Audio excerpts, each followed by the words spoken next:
اعوذ باللہ من الشیطان الرجیم بسم اللہ الرحمن الرحیم رب اشرح لی صدری ویسر لی امری واحلل عقدۃ من لسانی یفقہوا قولی۔ ریاض الصالحین دوسرا حصہ، احادیث نبوی صلی اللہ علیہ وسلم۔ حضرت ابن مسعود رضی اللہ تعالیٰ عنہ سے روایت ہے کہ رسول اللہ صلی اللہ علیہ وسلم نے فرمایا، جس شخص نے اللہ کی کتاب یعنی قرآن مجید کا ایک حرف پڑھا اس کے لیے ایک نیکی ہے، اور ایک نیکی 10 نیکیوں کے برابر ہے۔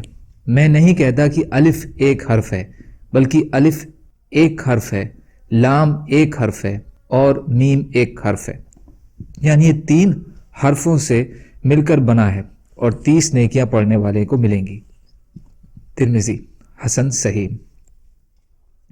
حضرت ابن عباس رضی اللہ تعالیٰ عنہ سے روایت ہے کہ رسول اللہ صلی اللہ علیہ وسلم نے فرمایا، بے شک وہ شخص جس کے دل میں قرآن کا کچھ حصہ یاد نہ ہو وہ ویران گھر کی طرح ہے۔ ترمذی، یہ حدیث حسن صحیح ہے۔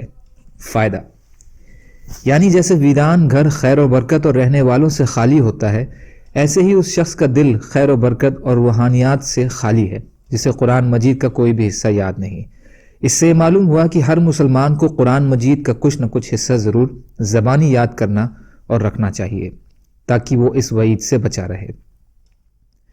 حضرت عبداللہ بن عمرو بن عاص رضی اللہ تعالیٰ عنہ سے روایت ہے کہ نبی اکرم صلی اللہ علیہ وسلم نے فرمایا، قیامت کے دن صاحب قرآن پڑھنے اور اسے حفظ کرنے والے سے کہا جائے گا، قرآن پڑھتا جا اور چڑھتا جا، اور اس طرح دھیرے دھیرے تلاوت کر جیسے تو دنیا میں ترتیب سے پڑھا کرتا تھا، تو تیرا مقام وہی ہوگا جہاں تیری آخری آیت کی تلاوت ختم ہوگی۔ ابو داؤد، ترمذی اور امام ترمذی نے کہا ہے کہ یہ حدیث حسن صحیح ہے۔